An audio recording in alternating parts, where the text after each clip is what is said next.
Oke, baik. Assalamualaikum warahmatullahi wabarakatuh. Apa kabar semuanya teman-teman, sobat sahabat, terutama para pioneer. Mudah-mudahan teman-teman semua dalam keadaan sehat walafiat. Oke, mungkin sedikit berbeda buat teman-teman semua. Kita akan sedikit ngebahas tentang P-Network, melainkan bukan ngebahas tentang kripto yang lainnya, ataukah mungkin proyek-proyek airdrop yang lainnya. Tetapi di sini kita akan sedikit ngebahas tentang P-Network ya. Karena mungkin kemarin ada yang tanya ya, banyak banget yang nanya, mungkin dia itu udah kelelahan, dia udah capek ya, kapan sebenarnya P-Network ini bisa cair, itu bahasanya teman-teman ya. Udah nggak sabaran karena mungkin kebutuhan-kebutuhan yang seharusnya ditutupi. Ya, ujung-ujungnya kapan cair, dan kapan cair. Sampai-sampai mungkin beranggapan bahwa Pinetok ini, ya, ini merupakan salah satu project yang scam. Jadi kata-kata scam itu sebenarnya nipu teman-teman ya. Jadi project-project yang kayak gitulah yang mungkin kira-kiranya nggak bakal berjalan dengan lancar, nggak sesuai dengan harapan kita. Nah, di sini perlu digarisbawahi, saya tekankan buat teman-teman semua, dalam menambang Pinetok ini tidak ada unsur pemaksaan ya. Jadi semuanya itu dikembalikan lagi kepada pioneernya masing-masing. Nah, jadi harapan saya buat para pioneer tetap istiqomah untuk mengklik tanda lighting petirnya. Dan kemudian kita akan fokus lebih ngebahas tentang pertanyaan yang diajukan oleh teman-teman kita, para pioneer. Apakah mungkin dan apakah iya untuk harga P-Network itu seharga dengan Bitcoin? Ataukah mungkin harga dari P-Network kemudian harganya itu cenderung lebih sama dengan Ethereum ya, ataukah mungkin token-token yang besar kayak YFI dan lain-lain. Oke, nah jadi buat teman-teman semua untuk menanggapi hal tersebut, teman-teman itu harus melakukan yang namanya ya menganalisa alias menganalisis secara fundamental.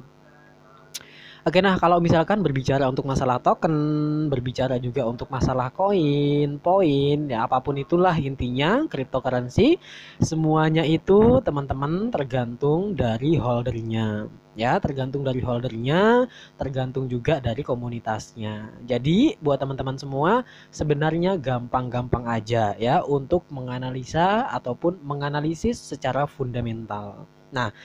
Nah, jadi buat teman-teman semua berbeda untuk menganalisa ataupun menganalisis cryptocurrency dengan menganalisis untuk masalah keuangan. Mungkin seperti investasi, ataukah mungkin seperti teman-teman membeli saham, ataukah mungkin teman-teman juga untuk menyimpan deposito bank, ataukah mungkin yang lain-lainnya. Ya mungkin example-nya alias kayak contohnya gitu. Teman-teman kalau misalkan menganalisa ataupun menganalisis secara fundamental untuk investasi mungkin di dunia keuangan ataukah mungkin di perbankan seperti mungkin kayak deposito ataukah mungkin teman-teman membeli surat-surat berharga seperti obligasi, teman-teman itu ya cukup gampang ya untuk menganalisa ataupun menganalisisnya. Teman-teman itu lihat PT-nya PT apa, kemudian dia bergeraknya di mana, dan kemudian apakah barang ataupun jasa yang dibuat dari si PT tersebut banyak digunakan atau enggak. Nah, kira-kira di situ teman-teman udah bisa menganalisa, itu yang ke satu. Kemudian yang kedua. Nah, yang keduanya ini teman-teman itu cukup melihat untuk laporan keuangannya. Teman-teman, kalau misalkan pengen investasi dalam satu perusahaan, membeli kayak surat berharga obligasi dalam satu perusahaan, ataukah teman-teman ingin meninvestasikan uang teman-teman di salah satu perbankan, teman-teman cukup melihat untuk jumlah ataupun melihat laporan keuangannya. Itu kan setiap tahun ada, teman-teman ya. Teman-teman bisa lihat nanti di situ ya, dilihat untuk pemasukannya berapa, ininya berapa, itunya berapa, semuanya lengkap di situ. Nah, di situ teman-teman bisa menganalisa maupun menganalisisnya itu dalam perbankan. Kemudian kalau misalkan teman-teman ingin membeli obligasi ataukah teman-teman ingin membeli surat-surat berharga, teman-teman itu ya cukup gampang deh. Misalkan kayak PT Indofood ya, ataukah mungkin kayak PT Wings maksudnya. Teman-teman itu untuk produk dari si PT Wings itu apa aja, makanannya apa aja, kemudian juga untuk produk-produknya apa aja, kemudian apakah produknya itu sering dikonsumsi oleh masyarakat, ataukah mungkin warga Indonesia, ataukah mungkin bahkan produknya itu diekspor ke luar negeri. Itu teman-teman udah bisa menganalisis ataupun menganalisa secara fundamental di situ.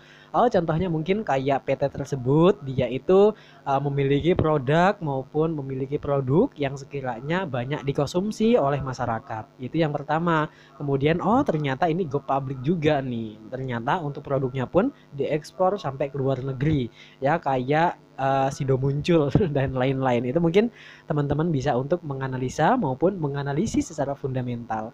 Ketika teman-teman sudah yakin, ternyata untuk PT ini luar biasa bagus, kemudian juga produk dan produknya banyak dikonsumsi oleh masyarakat, dan kemudian laporan keuangannya pun luar biasa, teman-teman nantinya bisa untuk bisa menyimpan uang di situ ataupun membeli surat-surat berharga di situ. Kayak gitu teman-teman ya. Itu example untuk masalah kalau misalkan kita ingin berinvestasi dalam satu perusahaan. Kemudian yang kedua. Nah, jadi yang kedua ini teman-teman kita akan kembali lagi mungkin dalam perbankan. Contohnya mungkin kayak BNI TBK, kemudian Sampurna TBK, ataukah mungkin BCA Bank Sentral Asia, kemudian juga BRI Bank Rakyat Indonesia.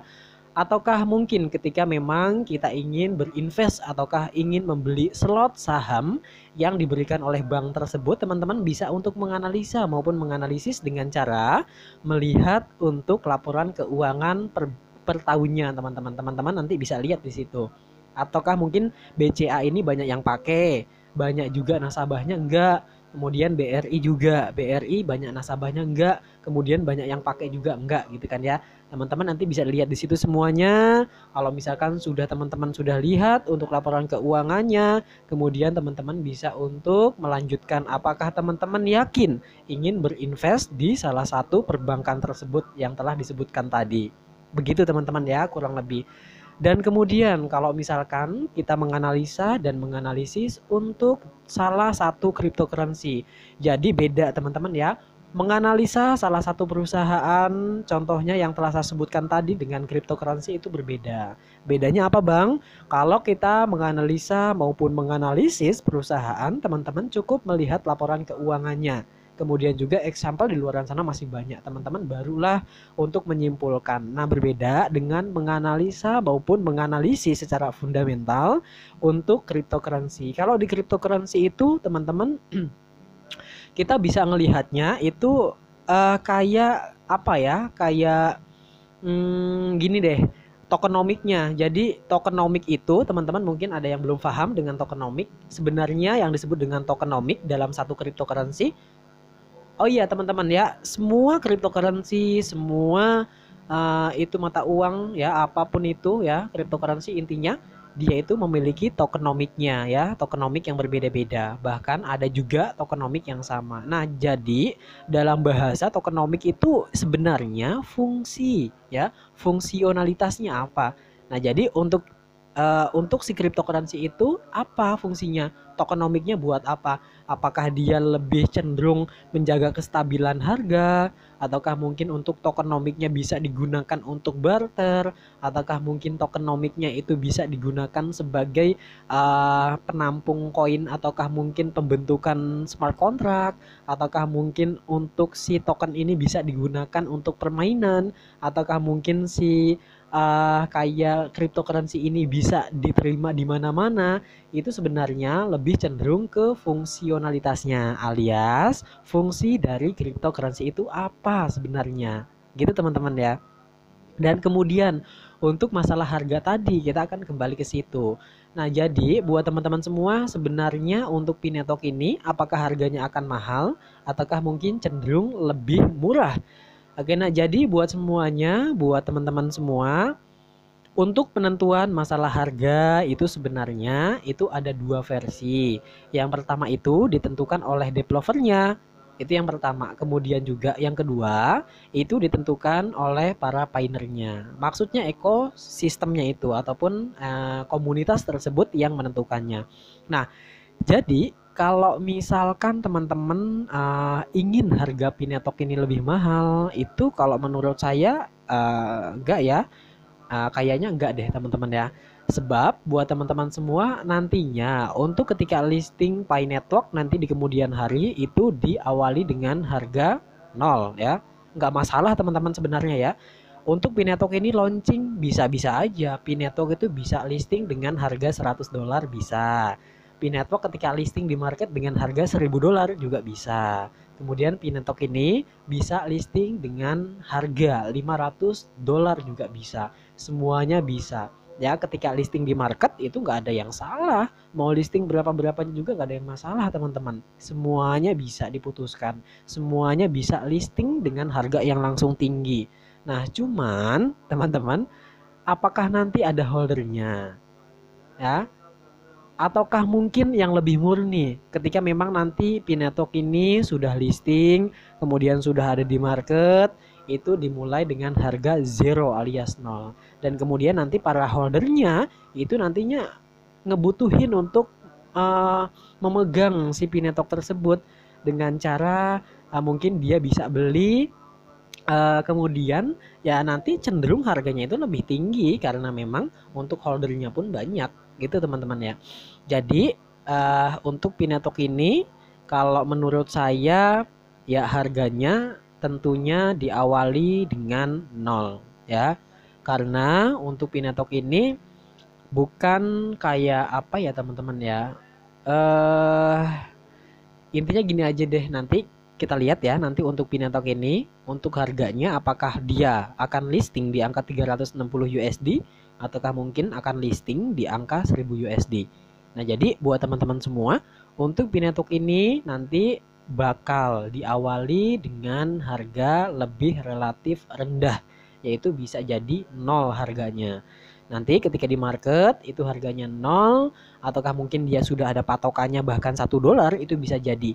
Nanti ketika memang sudah di pasaran itu harganya akan liar ya, sesuai ya hukumnya itu tadi ya, supply dan demand tadi. Kalau misalkan banyak yang memegang Pinetalk, banyak juga yang membeli Pinetalk, maka harganya cenderung lebih mahal.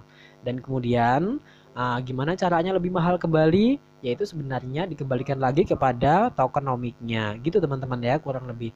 Nah, jadi buat teman-teman semua ya saya jawab untuk masalah itu. Untuk Pinetalk ketika listing itu nggak ngaruh teman-teman ya. Itu nggak ngaruh kalau misalkan harga $1 bahkan $100, ada juga yang ngomong bahkan ribuan dolar. Ya, kalau kata saya teman-teman ya, itu diawali dengan nol. Kalau nggak nol berarti 0,01. Kalau nggak 0,1 ya berarti 0,0001. Begitu ya kurang lebih teman-teman ya. Nanti ketika memang sudah dilepas maka dia akan liar ya untuk harganya tersebut ya. Jadi untuk teman-teman semua, semuanya itu tergantung dari holder. Semuanya itu tergantung dari ekosistem. Nah, jadi teman-teman udah bisa ya. Ini keputusan teman-teman semua. Apakah nanti ketika Pinetalk listing teman-teman mau jual koinnya, ataukah teman-teman itu ingin ya menyimpan koin tersebut, bahkan apakah teman-teman itu ingin membeli koin tersebut yang ada di market. Semua tergantung teman-teman semua ya. Itu dikembalikan lagi kepada teman-teman semua. Apakah teman-teman itu ingin membeli ketika listing, ataukah justru teman-teman itu cenderung untuk menjual koin tersebut.